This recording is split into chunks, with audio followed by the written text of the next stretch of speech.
Kirishga mumkinmi? Kel. Yaxshimisan do'stim? Kel, o'tir.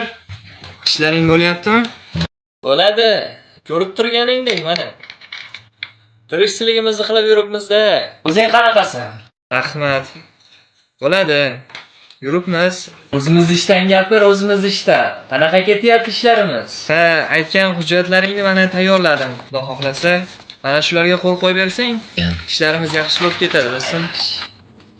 Ber. Mana, olib kechi. Ketdi. Mana shu hujjatlarga qo'l qo'yib bersang hozir, ishimiz o'xshab yurishib ketadi. Shu payt qo'ng'iroq qilish shartmikin?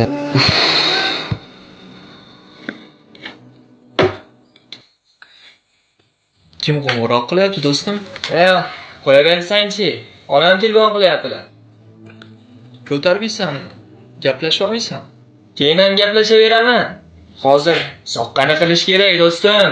Hozir shunaqa vaqtimiz bizni. Ularga qo'yib bersang, kun bo'yi gaplashishni xohlashadi. Vaqtimni befoyda sarflamay deysan-da, to'g'rimi? To'g'ri.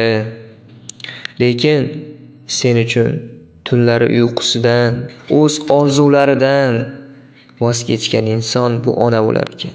Mana bu ishlarni boshlashdan avval Onajoningning roziligi, duosini olsan.